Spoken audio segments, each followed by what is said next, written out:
اگر کوئی بیوقوفوں کا سردار یہ کہہ دے کہ چونکہ ٹی وی پر کبھی کبھی الیاس بھی آ جاتا ہے اس لیے ہم نے ٹی وی گھر میں لیا ہے، تو کسی پاگل خانے سے رابطہ کرنا چاہیے کہ اس کو جلدی داخل کرو، کہیں یہ امت کو برباد کر دے گا۔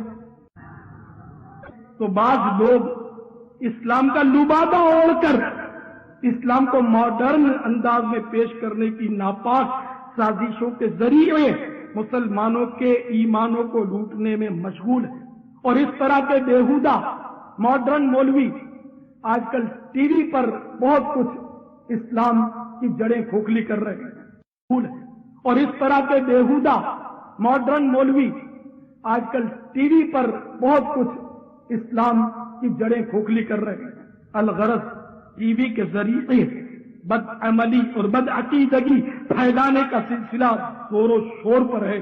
ایسے نامساعد حالات میں ٹی وی گھر میں رکھنا یہ بے حد خطرناک ہے۔ اگر آپ کے گھر میں ہو بھی تو فوری طور پر اس کو نکال دینا ضروری ہے۔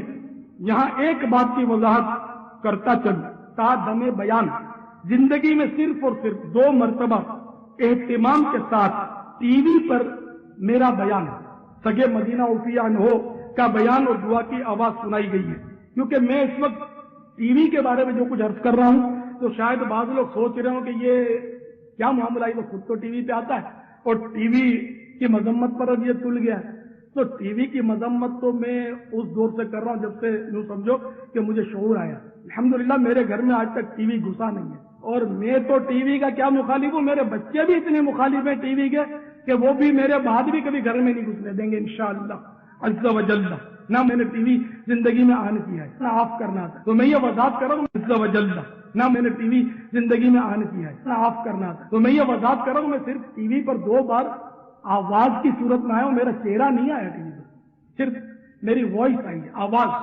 تو اس پر اگر کسی کو غلط فہمی ہے کہ میں ٹی وی پر آ گیا تو میں ٹی وی پر نہیں آیا ہوں، میری آواز آئی ہے، اور آئندہ بھی چہرے کے ساتھ میرا ٹی وی پر آنے کا کوئی ارادہ نہیں ہے الحمدللہ، اور آئندہ بھی چہرے کے ساتھ میرا ٹی وی پر آنے کا کوئی ارادہ نہیں ہے الحمدللہ۔ میں ٹی وی کا کلی مخالف تھا، آج بھی مخالف اور خلاف بول رہا ہوں، اور انشاءاللہ مرتے دم تک ٹی وی کا مخالف رہوں گا، اور انشاءاللہ مرتے دم تک ٹی وی کا مخالف رہوں گا، اس لیے کہ ٹی وی نے میرے محبوب کی امت کو تباہ و برباد کر دیا ہے۔ اگر کوئی بیوقوفوں کا سردار یہ کہہ دے کہ چونکہ ٹی وی پر کبھی کبھی الیاس بھی آ جاتا ہے اس لیے ہم نے ٹی وی گھر میں لیا ہے، تو کسی پاگل خانے سے رابطہ کرنا چاہیے کہ اس کو جلدی داخل کرو، کہیں یہ امت کو برباد کر دے گا۔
اب مووی سے بچنا جو ہے نا یہ ایسا لگتا ہے کہ قریب ناممکن ہو گیا۔ اب جتنے بھی اسلامی بھائی باہر ملکوں سے آئے شاید سب کو پتا ہو، نہ ہو تو اب میں بتا دیتا ہوں کہ سب کی مووی بنتی ہے، ایک ایک کی مووی بنتی ہے۔ اگر آپ آگے پیچھے کھڑے بھی ہوں گے تو وہ کسٹم جو ہے نا جو بھی بیٹھا ہوا ہے سیٹ پہ جس سے آپ اپنا پاسپورٹ پر ٹھپا لگوا رہے ہیں وہ آپ کو بولے گا اس طرف آ جاؤ، کیمرے کی طرف، تو یہ مووی بن رہی ہوتی ہے. جتنے بھی حج کرتے ہیں، عمرہ کرتے ہیں، مسجدین کریمین میں حاضری دیتے ہیں، سب کی مووی مسلسل بنتی ہے. طواف کر رہے ہیں، آپ کی موویاں بن رہی ہیں. آپ مسجد نبوی شریف میں بیٹھے ہیں، مووی بن رہی ہے. سنہری جھالیوں پر حاضری دے رہے ہیں آپ کی مووی بن رہی ہے. آپ بچ ہی نہیں سکتے. بڑے بڑے جو اسٹور ہوتے ہیں، جیسے سپر مارکیٹیں ہوتی ہیں، اس میں مووی ہوتی ہیں. بڑے بڑے کلینک میں موویز ہوتی ہیں. اسپتالوں میں، جو بھی بڑے بڑے ادارے ہیں، اس میں. یہاں اپنے باب المدینہ میں مووی لگ گئی ہے. میں ایک آنکھ کی کلینک میں گیا تھا، تو میں نے دیکھا کہ وہ ہر سین وغیرہ سب، وہ اچانک میری نظر پڑی، کیمرہ لگا ہوا تھا اسکرین میں. میں نے دیکھا کہ وہ کمرے کے باہر بالکل جو بیٹھے ہوئے تھے ہر سین اور مریض، وہ سب اس میں نظر آ رہے تھے. ارے میں نے کہا یہاں بھی مووی لگی ہوئی ہے. بچنے کی گنجائش ہی نہیں ہے. تو حالات سے کہ آدمی بچ ہی نہیں سکتا. ایک یعنی کہ غلب اکثریت جو ہے وہ سمجھو کہ اب ان چیزوں میں مبتلا ہے. اس سے بچنے کی کوئی صورت نظر نہیں آتی. تو مووی بنانا اور دیکھنا، خود میرا اپنا ذہن جو ہے وہ بھی جواز کی طرف ہے. میں تو ویسے ہی مطلب دوسرے ملک سفر تو کرتا ہوں نا، جاتا ہوں، میری تو بہت بنتی ہے مووی. میں نے عرض کیا تھا میں مارکیٹوں میں نہیں جاتا، مارکیٹوں میں بچتا ہوں. کبھی جانا ہوتا ہے تو 24 آورس والی جو مارکیٹ ہوتی ہے نا، اس میں بھی رات کو دیر سے کوشش کرتا ہوں جانے کی. کچھ خریداری وغیرہ کے لیے کبھی کوشش کرتا ہوں کہ دیر سے جاؤں، تاکہ عورتیں کم سے کم، دیر سے رات کو عورتیں کم، اکا دکا کوئی ہو. تو مارکیٹ میں جانا تو جائز ہے، نگاہ کی حفاظت کی آدمی کوشش کرے. زیادہ عورتیں ہوں تو نگاہ کی حفاظت بہت مشکل ہو جاتی ہے. تو ہر مارکیٹ میں وہاں جو باہر مووی بنتی رہتی ہے، سپر مارکیٹ لگے ہوتے ہیں، بچ ہی نہیں سکتے. تو کیا کرے آدمی، گھر میں بیٹھ جائے کیا کرے. اب پھر بھی حج کے لیے، عمرے کے لیے تو سبھی تڑپتے ہیں، سب کی موویاں بنتی ہیں. اب پھر میں ہوشیاری کروں تو بیکار ہے نا. تو بات جو صحیح ہے وہ کر دی میں نے کہ بھائی اپنا ذہن جواز کی طرف ہے. اگر میں اس کو ناجائز اور حرام بولتا ہوں تو پھر کوئی بھی عالم، کوئی بھی پیر شاید، اور کوئی بھی امام ہو سکتا ہے امامت کے قابل نہیں رہے گا، پیری مرجی کے قابل نہیں رہے گا. ظاہر ہے جو پیر مووی بنوائے تو وہ تو، اور اس کو پتا ہے کہ یہاں مووی بنے گی، اور شرن اس پر اس کو وہاں جانا واجب بھی نہیں ہے، پھر بھی مزے سے بیٹھا ہوا ہے اور حرام بھی بول رہا ہے، اور اس کی مووی اتر رہی ہے، اس کو پتا بھی ہے اور بیٹھا ہوا ہے، جبکہ وہاں بیٹھنا اس پر واجب نہیں ہے. تو پھر کہیں ایسا نہ ہو کہ وہ پھر فاسق مولین بن جائے، سب لوگ دیکھ رہے ہیں کہ اس کی مووی بن رہی ہے، تو پھر وہ پیری مرجی کے قابل نہیں رہے گا، امامت کے قابل نہیں رہے گا. مسائل بہت اس کے پیچیدہ ہوتے جا رہے ہیں. تو ان پر پھر کیا حکم شرعی لگے گا کہ ان کو پتا ہے کہ مسجد نبوی میں جانا واجب نہیں ہے. مسجد نبوی شریف میں جانا اس وقت واجب نہیں ہے. ٹھیک ہے، حج فرض ادا کر لیا، نفلی حج وہ کر رہے ہیں، اس کے لیے فوٹو بھی کھنچوا رہے ہیں، مووی بھی ان کو پتا ہے بن رہی ہے. اب نہیں، چلو پتا نہیں تھا تو اب پتا چل گیا بالفرض کسی کو، وہ ناجائز سمجھتا. اب بھی وہ مسجد نبوی میں 5 ٹائم جا کر بیٹھے گا تو کیا اس کا بیٹھنا واجب ہے؟ جبکہ اس کی مووی بھی بن رہی ہے. اب اس پر فتویٰ کیا لگے گا، حکم شرعی کیا لگے گا؟ نہ میں فتویٰ لگا رہا ہوں، میں تو صرف پوچھ رہا ہوں کہ معاملہ بڑا دور تک پہنچا ہوا ہے. تو اس لیے میں مووی کو جائز سمجھتا ہوں. واللہ تعالی اعلم ورسولہ اعلم عز وجل وصلی. آج آپ دیکھیں کہ آزادی کتنی زیادہ پائی جاتی ہے. تصویر کشی کا معاملہ تو اتنا زیادہ عام ہو گیا، الامان والحفیظ، کہ اب تو ایسا لگتا ہے کہ شاید اب تصویر کشی کو گناہ بھی نہیں مانا جاتا. ہاں؟ اور پھر یہ کہ ان کو اگر روکا جائے نا تو یہ ہمارے اوپر سوال کرتے، ارے بھائی ٹرین میں جاتے ہو تو اسٹیشن کے اوپر کیمرہ ہوتا ہے، تب تمہارا تقوی کہاں جاتا ہے؟ ہاں؟ کہتے ہیں نا. ہم اگر کہیں تصویر کیوں کرواتے ہو، ویڈیو کیوں کرواتے ہو؟ ارے بازار کے اندر نکلنا بند کر دو، ایئرپورٹ کے اوپر جانا بند کر دو، ریلوے اسٹیشن کے اوپر جانا بند کر دو. ارے بھائی کچھ تو علم حاصل کرو. حکم اضطراری اور اختیاری میں بھی تو کچھ فرق ہوتا ہے کہ نہیں؟ ہاں؟ ریلوے اسٹیشن کے اوپر کیمرہ کیا میں نے لگوایا ہے؟ ایئرپورٹ کے اوپر کیمرہ کیا میں نے لگوایا ہے؟ بازار کے اندر کیمرہ کیا میں نے لگوایا ہے؟ اگر اس کو پلٹ کر یہ سوال کر دیا جائے کہ تو جس کو بہت مانتا ہے اپنا امیر کہتا ہے نا، تیرے امیر صاحب اگر چند لڑکیوں کے ساتھ بند کمرے میں بیٹھ جائے بے پردہ، ہاں، تیرے امیر صاحب اگر بند کمرے میں بے پردہ لڑکیوں کے ساتھ بیٹھ جائیں، یا ایسی لڑکیاں جن کا آدھا جسم ننگا ہے ان کے ساتھ ایک کمرے میں بیٹھ جائے تو پکڑ ہوگی کہ نہیں؟ تو کہے گا کہ ہوگی. لیکن یہ کہ وہ لڑکی اگر ٹرین میں تیرے امیر صاحب کی سیٹ کے سامنے بیٹھ جائے کیا حکم دے گا؟ ہاں ٹرین میں وہ لڑکی سامنے ہو کیا حکم دے گا؟ بولے کچھ نہیں ہوگا. کیوں نہیں ہوگا؟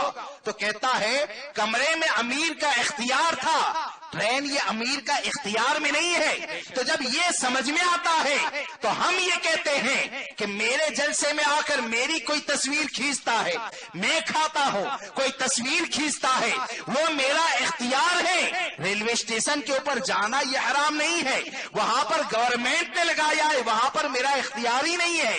تو اختیاری حکم میں اور اضطراری حکم میں کم سے کم فرق کو تو سمجھا جائے. اور سمجھے بغیر اگر کہتے ہیں تو ایسے جاہلوں کو ہم کیا جواب دے سکتے ہیں؟ ورنہ تصویر کے حوالے سے ایک بات کو یاد رکھیں، کوئی کچھ بھی کہتا ہے، اب تو حالات ایسے بن گئے اس کے اوپر دلیلیں دی جاتی. اور مجھے آج تک یہ سمجھ میں نہیں آیا کہ تصویر کے جواز کے اوپر دلیل کیا دی جاتی ہے، میری سمجھ میں نہیں آیا. عکس کہیں، ریز کہیں، چلنا پھرنا کہیں، جو بھی کہیں، دو تین باتیں سنجیدگی سے آپ کو بتا دوں کہ اس سے بچیں، ایسی محفلوں میں جانے سے بچیں. کہ تصویر کے حرام ہونے کی علت یعنی سبب کہ یہ حرام کیوں، ایک علت امام احمد رضا نے یہ بیان فرمائی کہ سب سے پہلے دنیا میں بت پرستی کی ابتدا تصویر کی وجہ سے ہوئی. دنیا میں سب سے پہلے بتوں کی جو پوجا اور پرستی شروع ہوئی نا، وہ تصویر کی بنیاد پر ہوئی. اور دوسری حدیث کے اندر جو وجہ بیان کی گئی ہے وہ کیا ہے کہ تصویر کے حرام ہونے کی علت یہ کہ اللہ تبارک و تعالیٰ نے یہ جو چہرہ عطا فرمایا ہے نا، تو مصور یعنی یہ صورت عطا کرنے والی ذات اللہ کی ہے. یہ چہرہ عطا کرنے والی ذات یہ اللہ تبارک و تعالیٰ کی ہے. تو اس چہرے کی نقل کرنا یہ حرام ہے، اس چہرے کی نقل کرنا یہ حرام ہے. اب جب نقل کرنا یہ حرام ہے اور علت یہ ہے، اور یہاں تک حدیث پاک میں کہا قیامت میں سب سے سخت عذاب یہ تصویر بنانے والے کو دیا جائے گا. اور تصویر یہ ایسی حرمت والی چیز کہ آقا کریم صلی اللہ تعالی علیہ وسلم نے جب مکہ معظمہ کو فتح کیا تو جب تک تصویروں کو خانہ کعبہ کے اندر سے نہ نکالا ہمارے آقا اندر نہ گئے. ہمارے آقا نے سب سے پہلے تصویروں کو باہر کروایا، اس کے بعد آپ اندر تشریف لے جاتے ہیں. اب آدمی یہ کہتا ہے کہ ویڈیو میں تو تصویر چلتی ہے، کوئی یہ کہتا ہے کہ موبائل میں تو چہرہ آتا ہے، پرنٹ نکالو گے تب جا کر حرام ہوگا. کوئی یہ کہتا ہے کہ بھائی کپڑے کے اوپر بناؤ گے تب حرام ہوگا. میں یہ کہتا ہوں کہ کپڑا یہ تمام چیزوں کو جانے دے، حرام ہونے کی وجہ یہ بیان کی گئی کہ اللہ کی عطا کردہ اللہ تبارک و تعالیٰ نے جو صورت عطا فرمائی ہے اس صورت کی نقل کرنا یہ حرام ہے. تو آپ مجھے بتائیں، ہاتھ سے آدمی تصویر بنائے گا تو چہرے کی نقل ہوتی ہے تو کیمرے سے نہیں ہوتی ہے؟ کیمرے سے ہوتی ہے کہ نہیں؟ میری بات نہیں سمجھ رہے ہیں. ارے بھائی، آدمی اگر ہاتھ سے مثال کے طور پر کسی کی تصویر بنائے تو وہ نقل ہوتی ہے، وہ حرام. اگر آدمی کیمرے سے تصویر کھینچتا ہے تب بھی تو چہرے کی نقل ہوتی ہے نا. اگر ویڈیو بنائے تب بھی تو چہرے کی نقل ہوتی ہے. اب جب یہ تمام چیزوں میں چہرے کی نقل ہوتی ہے تو کیا سمجھ میں آیا؟ تصویر کشی یقیناً یہ ناجائز و حرام ہے. تصویر کشی یہ یقیناً ناجائز و حرام ہے. اور یہ کہنا کہ بھائی تصویر کے ذریعے دین کا کام ہوتا ہے، جاہلوں کا دور ہے. ورکشاپ کے اوپر تصویر کو گھمائیں اور گھمانے کے بعد پیر کی تصویر آ گئی، سبحان اللہ ماشاء اللہ. کیوں ایسا کرتے ہیں؟ بولے کہ میرے پیر کے چہرے کو دیکھ کر کوئی مسلمان ہو جائے گا. ارے بھائی تو زبان سے بولنا ہی بند کر دو نا، خطاب بند کر دو. اب پیروں کی تصویر گھماتے رہو، دیکھیں گے مسائل بھی سمجھ جائیں گے. باہر شریعت میں کیا لکھا ہے وہ بھی سمجھ جائیں گے، فتح و رضویہ میں کیا لکھا ہے وہ بھی سمجھ جائیں گے، غوث اعظم کا تقوی کیا ہے وہ بھی تصویر سے سمجھ جائیں گے. پھر زبان ہلانے کی ضرورت کیا ہے؟ ارے کام جو ہوتا ہے وہ چہرے دیکھنے سے، اگر تصویر دیکھنے سے اگر ہوتا تو آپ مجھے بتائیں کیا سرکار کے زمانے میں تصویر بنانے والے نہیں پائے جاتے تھے؟ غوث اعظم کے زمانے میں کیا تصویر بنانے والے نہیں پائے جاتے تھے؟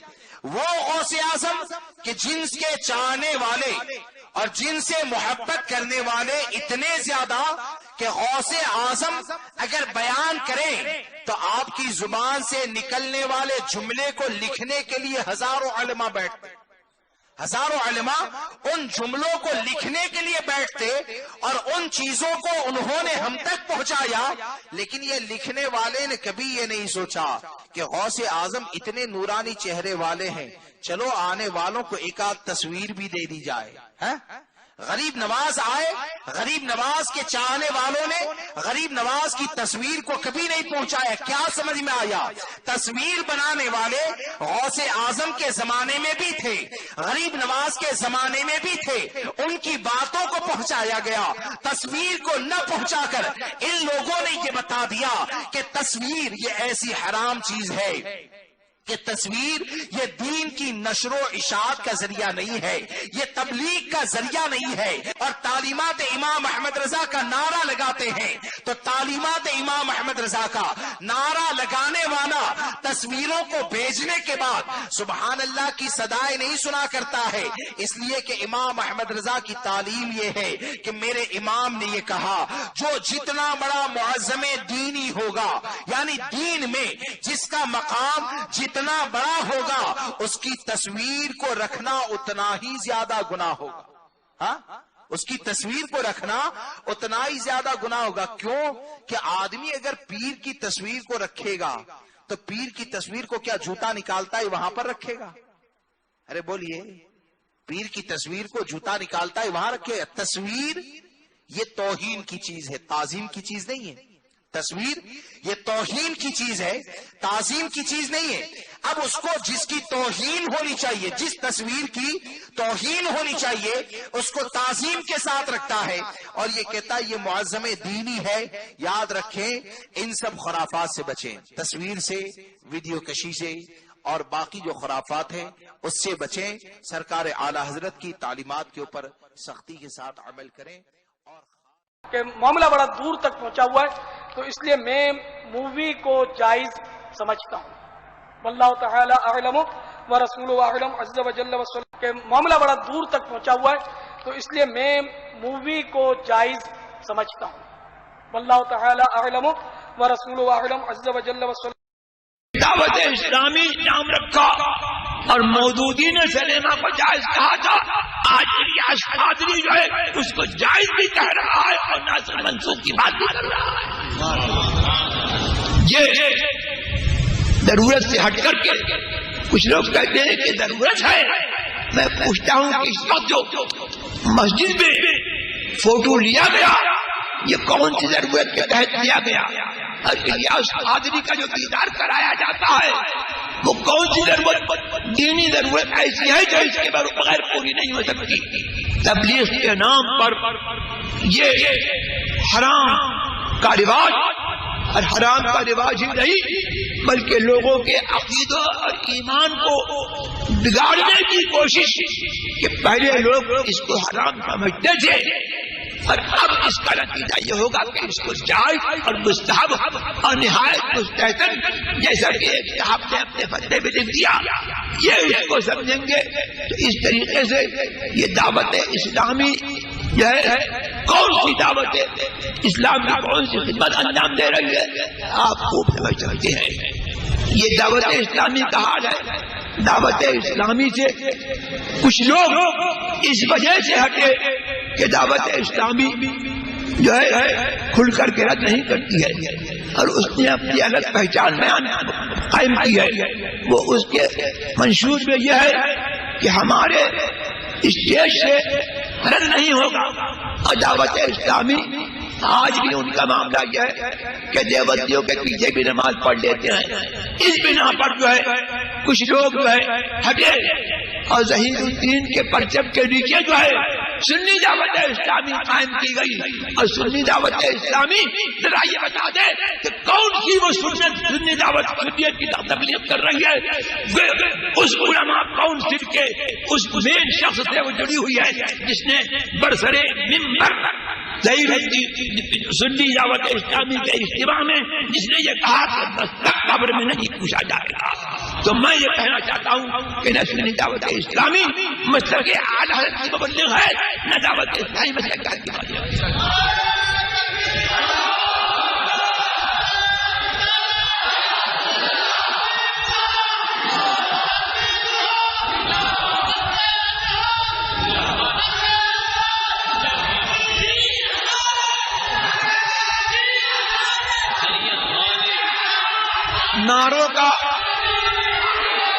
نعروں کا تو ہمارے ہاں بہت رواج ہے، اور نعرہ لگا کر کے ہمارے سنی بہت جوش دکھاتے ہیں، لیکن خالی نعرے کا جوش نہیں چاہیے بلکہ جوش کے ساتھ سوچ بھی چاہیے. بڑا افسوس مجھے یہ ہے کہ میں پوچھنا چاہتا ہوں کہ ہمارے سوچے جو ہے سنیوں کو کیا کون سا ٹھوس فائدہ ہے؟ یہ بھیڑ جو آج یہاں نظر آ رہی ہے کل وہاں بھی نظر آئی، ادھر بھی نظر آئی، ادھر بھی نظر آئی، تو ہماری آواز بے اثر ہوتی چلی جا رہی ہے. لیکن اس کے باوجود ہمارا معاملہ یہی ہے کہ ہم وہی کہیں گے جو ہمارا دین ہم کو بتاتا ہے، اور ہم جو ہے ڈپلیکیٹ اور مصنوعی مال بیچنا یہ ہماری عادت نہیں ہے. ہم وہی سب کو بتائیں گے کہ اللہ رسول کی تعلیم ہے، عمل کرو تو تمہارا بھلا ہے، نہیں کوئی عمل کرے تو نقصان ہمارا نہیں ہے، اسی کا نقصان ہے. اللہ تبارک و تعالیٰ مجھے اور آپ کو سب کو مسلک اہل سنت پر جو اس کو پہچان کے لیے مسلک عادت کہا جاتا ہے اس پر چلنے کی توفیق عطا فرمائے اور اس پر قائم رکھے.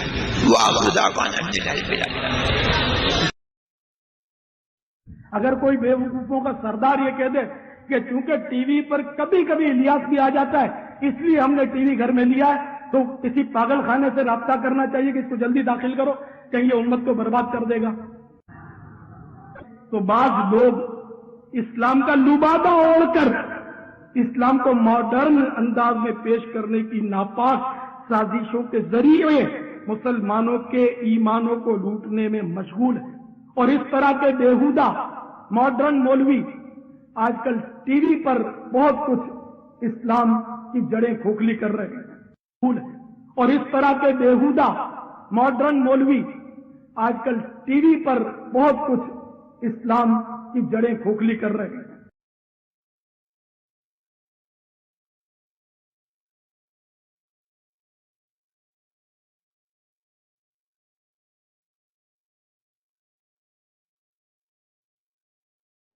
اگر کوئی بے وقوفوں کا سردار یہ کہہ دے کہ چونکہ ٹی وی پر کبھی کبھی الیاس بھی آ جاتا ہے اس لیے ہم نے ٹی وی گھر میں لیا ہے، تو